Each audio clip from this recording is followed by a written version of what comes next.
पूरस्थिती ओसरल्यावर राज्यात नवीन संकटाची भीती। राज्यात शक्ती चक्रीवादळाचं सावट, कोणत्या जिल्ह्यांना दिलाय सतर्कतेचा इशारा।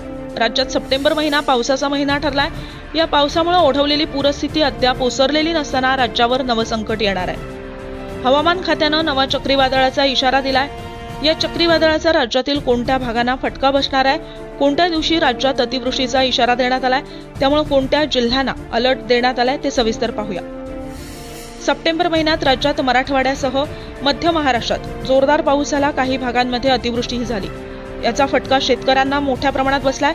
पावसानं घेतलेल्या थोड्या उसंतीनंतर राज्यावर पुन्हा चक्रीवादळ घोंगावतंय।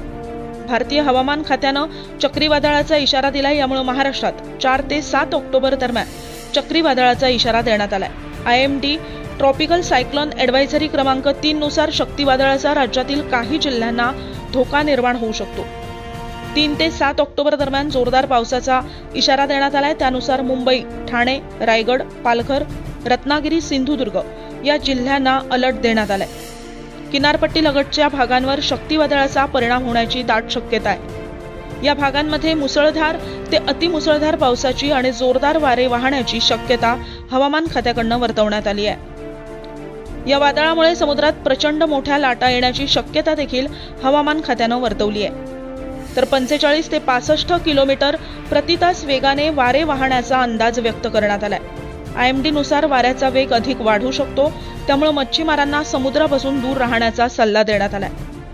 हवामान खात्यानं पूर्व विदर्भ आणि मराठवाडा भागांसह महाराष्ट्रात मुसळधार ते अतिमुसळधार पावसाचा इशारा जारी केलाय। होणाऱ्या मुसळधार पावसामुळे किनारपट्टीच्या भागांमध्ये पूरस्थिती निर्माण होण्याची शक्यता वर्तवण्यात आली आहे। विशेषतः कोकण किनारपट्टीमध्ये वादळासह मुसळधार पावसाची शक्यता आहे। या वादळाला तोंड देण्यासाठी महाराष्ट्र शासनानं देखील तयारी सुरू केली आहे। अधिकृत प्रसिद्धी पत्रक जाहीर करून सर्व जिल्हा प्रशासनांना सतर्क राहण्याच्या सूचना देण्यात आल्यात। नागरिकांनी अफवांवर विश्वास न ठेवता अधिकृत सूचनांचं पालन करावं असं आवाहन करण्यात आलंय। जिल्ह्याच्या ठिकाणी मदत पथकांना सतर्क राहण्याचे आदेश देण्यात आलेत, तर लोकांना किनारपट्टीपासून दूर राहण्याचा आणि पर्यटकांना समुद्राजवळ जाऊ नये असं आवाहन करण्यात आलंय।